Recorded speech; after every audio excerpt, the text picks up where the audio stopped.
속이 좁아 자꾸 삐치는 남편. 평생 이렇게 살아야 하나요? 2025년 9월 19일 캄보디아 2일째 바탐방 고등학교 건립부지 답사. 안녕하세요. 오늘 스님은 캄보디아 바탐방에서 고등학교 부지를 답사하고 여학생 기숙사 추가 건립에 대해 논의했습니다. 새벽 기도를 마치고 오전 6시에 아침 식사를 했습니다. 시한욱 나자 불교대학 학생들이 정성스럽게 식사를 준비해 주었습니다. 식사를 마치고 오전 7시에 바탐방 고등학교 건립을 추진하고 있는 부지로 출발했습니다. JTS는 원칙적으로 고등학교를 지원하지는 않지만 소비치아 스님이 여러 차례 요청하여 현장을 직접 확인하기로 했습니다. 7시 40분에 부지에 도착하자 이 지역의 군수, 마을 대표, 학부모, 교사, 학생, 마을 사람들이 모두 나와 있었습니다. 학생들은 캄보디아 국기와 한국 국기를 흔들며 스님 일행을 환영해 주었습니다. 카카오 중등학교에 모여 마을 주민들과 대화를 나누었습니다. 교육청 부국장의 인사말을 시작으로 소비치아 스님이 한국 방문단을 소개했고 마을 대표가 고등학교 설립의 필요성을 설명했습니다. 우리 군에는 현재 고등학교가 2곳뿐이라 많이 부족한 상황입니다. 이 지역에는 중학교가 3곳 있지만 고등학교는 한 곳도 없습니다.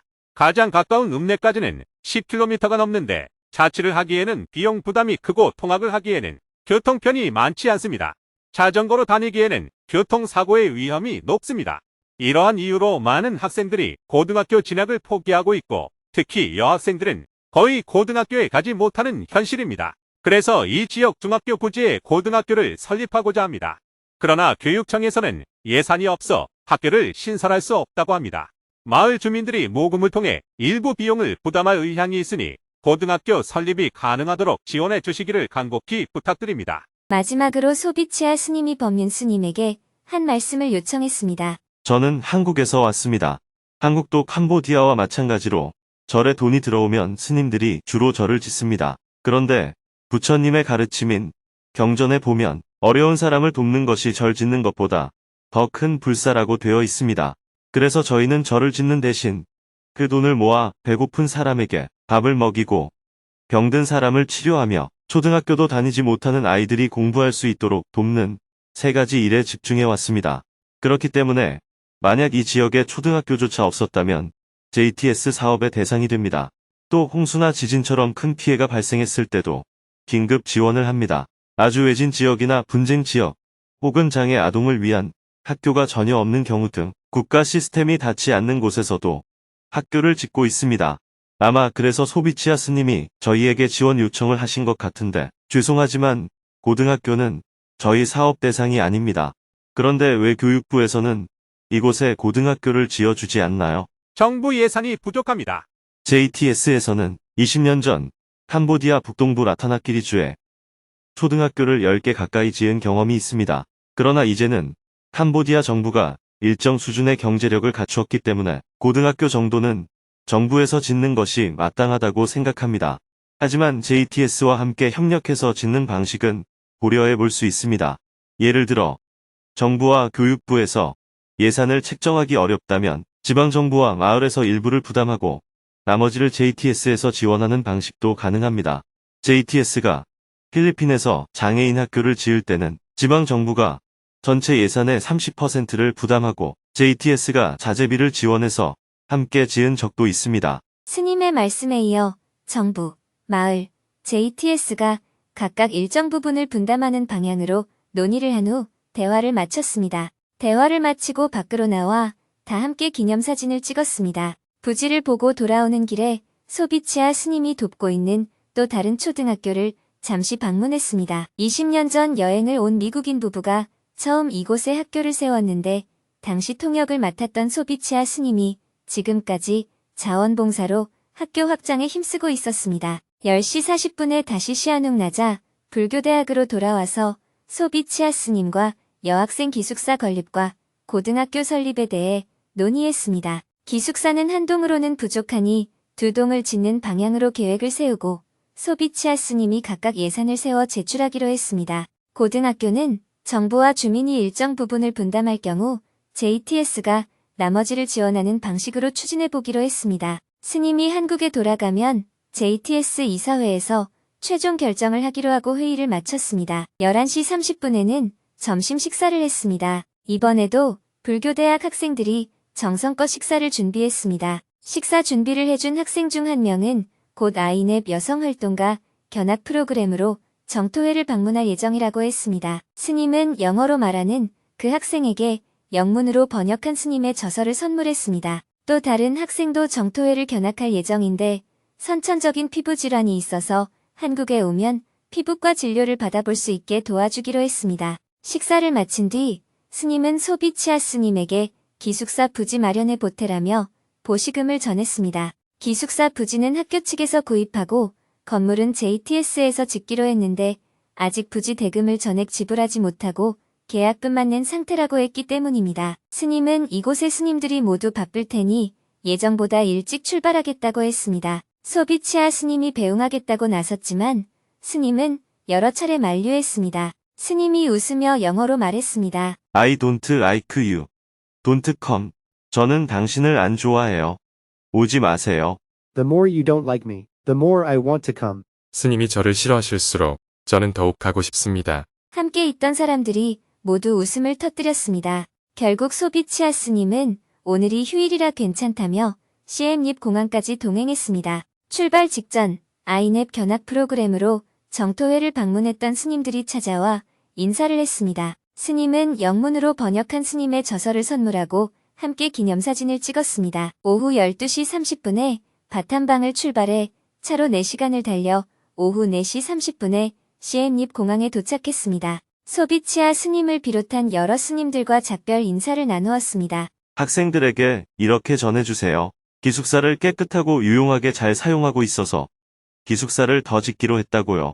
앞으로도 공부 열심히 하고 생활도 잘하라고 꼭 전해주세요. 네, 학생들이 그 말을 들으면 기뻐할 것입니다.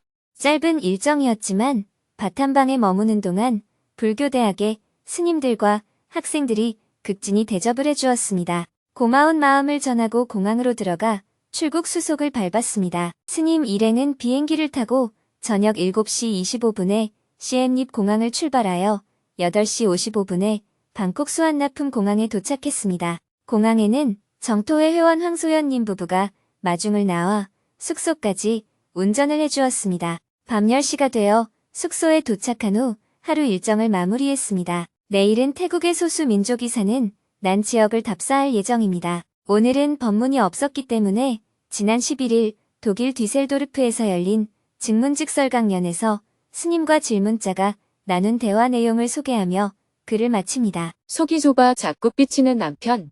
평생 이렇게 살아야 하나요? 저는 남편과 만나서 결혼한 지 10년 정도 되었습니다. 그런데 남편은 연애 때부터 지금까지 한결같이 속이 좁아서 너무 자주 삐칩니다. 남편은 순조롭게 잘 지내다가도 갑자기 어느 단어에 꽂히면 그것을 파고들면서 저와 싸웁니다. 이 상황을 해결하려고 남편과 대화를 나누다 보면 남편이 화가 난 포인트가 사실 저한테는 전혀 이해되지 않으니까 오히려 더 관계가 멀어지는 것 같습니다. 남편은 저에게 왜 나의 마음을 몰라주는 거야?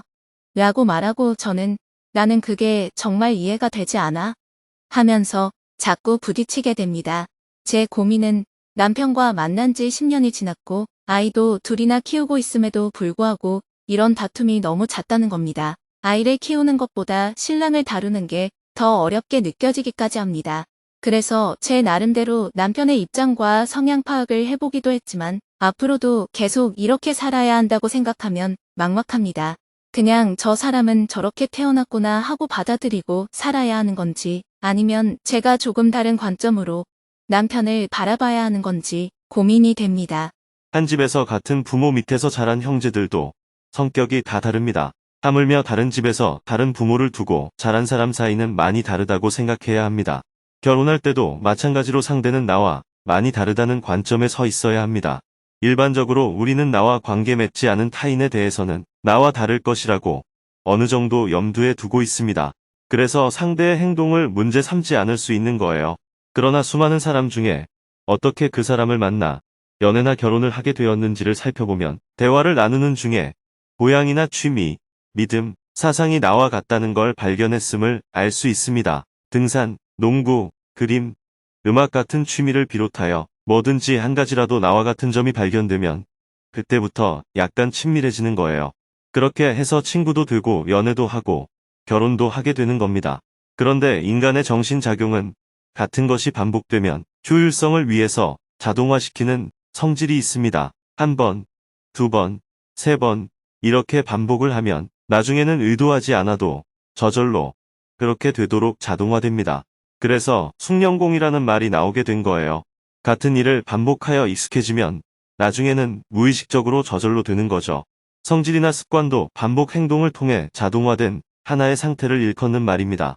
우리가 어떤 행위를 하고 나서 왜 그랬냐 하고 물으면 나도 모르게 그랬다 하는 말을 종종 합니다. 즉 의식이 자각을 못한 상태에서 자동으로 행해진 것입니다. 그래서 무의식적으로 그랬다, 습관적으로 그랬다 하는 말을 하기도 합니다. 습관적, 무의식적인 행동은 에너지를 절약하는 효율적인 방식이에요. 같은 것을 되풀이하다 보니 뇌가 자동화시켜 버린 겁니다. 자동화가 되면 에너지를 절약하는 좋은 점이 있지만 나쁘게 말하면 습관화가 되는 것입니다. 상대를 만났을 때 같은 것이 많이 발견되면 우리 둘은 모든 것이 같아 하고 뇌가 착각해서 자동화된 반응이 일어납니다. 무엇이든 같다고 생각하니까 긴장을 안 하게 되고 친밀감이 들고 관계가 편해집니다. 그런데 같다는 전제를 갖고 막상 결혼해서 같이 살아보면 어떨까요? 모든 게 또 다릅니다. 하나하나 다른 게 자꾸 발견되는 거예요. 처음 만날 때는 다르다는 게 전제됐기 때문에 같은 것이 발견됐을 때 호의가 일어납니다. 그런데 우리의 뇌가 같다는 전제를 해버린 뒤에는 다른 것이 발견되면 부정적인 생각이 일어나는 거예요. 막상 부부가 결혼해서 살아보면 음식의 간도 다르고 좋아하는 음식의 종류도 다릅니다. 화장실을 앉아서 사용하면 좋겠는데 서서 사용해서 짜증이 나기도 하고 옷을 벗으면 제자리에 두지 않고 아무데나 던져 놓기도 하죠. 세세하게 보면 모든 게 다 다릅니다. 성격뿐 아니라 생활 습관에서 전반적으로 다른 게 나타납니다. 그러면 그때부터 마음에서 부정적인 생각이 자꾸 일어납니다. 이 사람하고 못 살겠다. 이런 마음이 조금씩 커져서 10년 정도 살고 나면 외면하는 일이 생깁니다. 저 사람은 본래 저래. 이런 식으로 말이죠. 마음이 냉랭해지는 거예요. 그러나 아이도 있고 경제적으로 같이 묶여 있다 보니 그냥 동거인으로 살아갑니다. 성적인 욕망이 필요할 때나 서로 보고 그냥 대충 살아가는 거예요. 이것이 우리 인생입니다. 그래서 가장 중요하게 알아야 할 것은 다른 것이 정상이다 하는 사실입니다. 모든 것이 다 다르다는 것이 아닙니다. 우리는 같은 점도 있지만 서로 다른 것이 기본 바탕이라는 거예요. 그런데 나라까지 다르다면 굉장히 다른 점이 많은 거예요. 그래서 첫째, 다른 것을 인정해야 합니다. 그런데 우리의 뇌는 항상 자기를 기준으로 해서 나와 다른 것을 틀렸다고 봅니다. 이거는 여기 있고 저거는 저기 있으면 각자 위치에 있는 것인데 이것을 기준으로 보면 저것은 오른쪽에 있는 것이고 저것을 기준으로 보면 이것은 왼쪽에 있는 게 됩니다. 이것은 나를 기준으로 삼는 거예요. 우리는 무의식적으로 나를 기준으로 삼기 때문에 내가 앞에 갈 때는 뒤에 오는 사람을 향해 왜 저렇게 굶지럭대지? 빨리빨리 안 오고 하는 생각이 들고 내가 뒤에 갈 때는 저 사람은 뭘 저리 서둘러서 가나? 같이 안 가고 하는 식으로 사고가 일어나는 거예요. 지금 질문자는 자기를 기준으로 해서 상대를 보니까 상대가 이해가 안 되는 거예요. 그런데 남편 입장에서는 질문자가 이해가 안 되는 거죠. 내가 볼 때는 네가 오른쪽인데 상대 기준으로 보면 내가 왼쪽에 있는 거예요. 앞에 가는 사람을 기준으로 하면 뒤에 오는 사람이 느린데 뒤에 오는 사람을 기준으로 할 때는 앞에 가는 사람이 빨리 가는 거예요. 사고가 이렇게 작동하기 때문에 우리가 같이 살다 보면 필연적으로 갈등이 생길 수밖에 없습니다. 같이 산다는 것의 의미는 무엇일까요? 서로가 다르다는 사실을 알고 같이 맞춰가는 거예요. 서로 조절을 해야 합니다.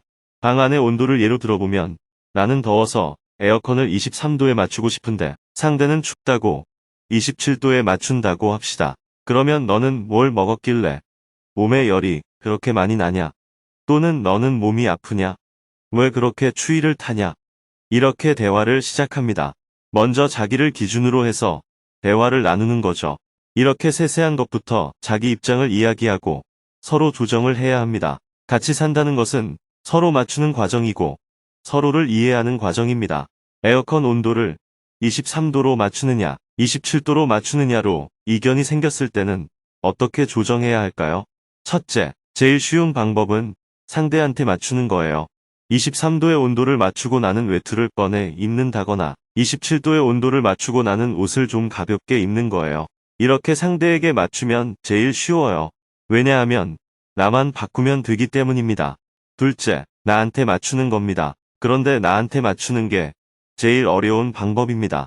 나한테 맞추려면 상대가 변해야 하는데 사람은 다 자신이 중심이기 때문에 변하지 않아요. 나한테 맞추려면 내가 힘이 있어야 합니다. 즉 상대를 강제해야 합니다. 대통령은 장관들을 자기한테 맞출 수가 있습니다. 주인은 하인을 자기한테 맞출 수 있습니다. 거기에는 강제할 힘이 있기 때문이에요. 강제할 힘이란 게 뭘까요? 무력이나 재력을 갖고 강제하는 것을 말합니다. 그것처럼 남자가 인물도 좋고 돈도 많고 지위도 높으면 아내한테 강제할 수 있습니다. 이럴 때는 남자가 갑이 될 수 있습니다. 아내는 혜택이나 이익 때문에 남편에게 맞추게 됩니다. 그런데 내가 그런 힘이 없는데 상대를 나한테 맞추는 것은 굉장히 어려운 일이에요. 그래서 일반적으로 제일 쉬운 건 내가 상대에게 맞추는 겁니다. 이것을 수행이라고 합니다. 그래, 알았다. 하는 게 제일 쉬워요. 셋째, 타협을 하는 거예요.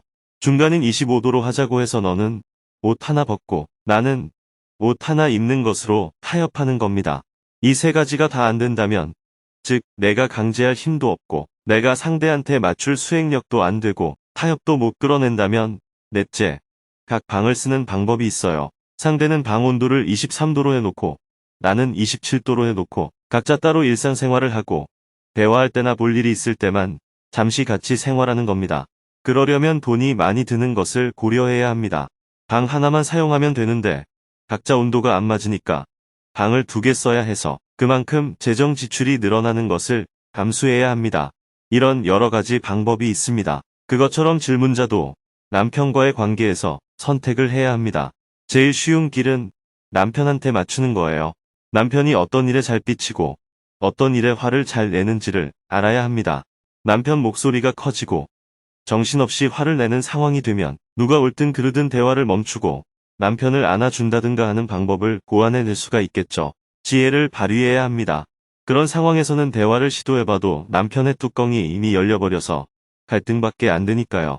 그럴 때는 탁 덮는 게 지혜로운 대처입니다. 왜냐하면 어떤 문제든 남편이 화를 버럭 내는 순간에는 문제의 옳고 그름을 남편이 화로 덮어버리기 때문입니다.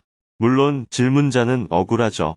그러나 거기서 더 나가면 후유증이 많으니 지혜로운 사람이라면 다음에 얘기하자 하고 덮어야 합니다. 그러고 나서 남편이 정신이 좀 맑아지면 다시 대화를 시작해서 너 아까 어떻게 했어? 너 이렇게 해서 되겠어? 하고 말해야 남편이 스스로를 돌아보고 수긍할 수밖에 없습니다. 화가 가라앉는 뒤에 단호하게 따지는 것이 오히려 더 효과적인 대처가 되는 것이지요. 이게 바로 지혜입니다. 전쟁을 할 때도 적이 강하면 방어를 먼저 해야 합니다. 일반적으로 내가 상대보다 3배 이상 군사력이 강해야 적의 성을 공격해서 방어를 무너뜨릴 수 있습니다. 공격이 성공하려면 방어보다 3배 정도 파워가 있어야 가능한 거예요.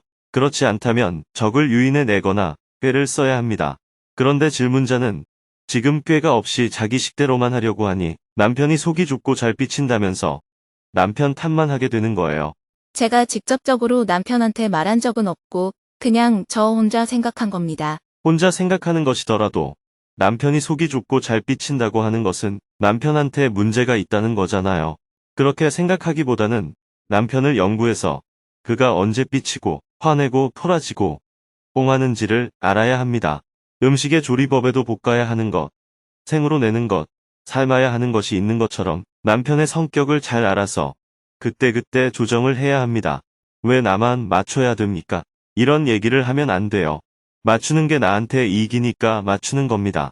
가게를 운영하는 사람이 손님에게 상냥하게 대하는 것은 비굴해서가 아니잖아요. 내 가게에 물건을 팔려고 하는 거죠. 이런 게 지혜입니다. 그런데 그렇게까지 신경 쓰면서 살기 싫다면 이혼하면 됩니다. 그건 개인의 자유니까요. 저도 지금 여러분과 대화하면서 계속 맞추고 있다는 사실을 알고 계시나요?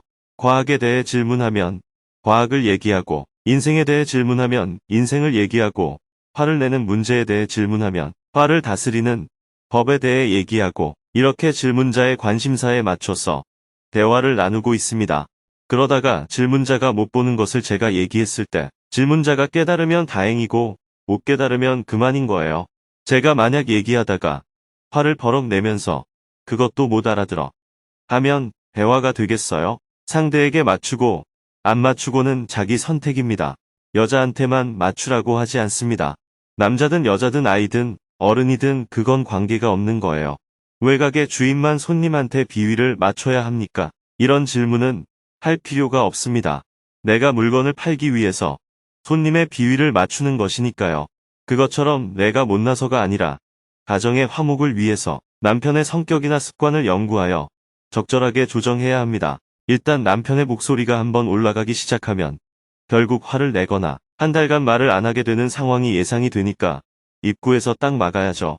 남편의 목소리가 올라갈 때 화장실에 다녀온다거나 부엌에 가야 한다고 하면서 대화를 멈춰야 합니다. 이것이 지혜입니다. 남편에 대해 연구를 해서 대응해야 합니다.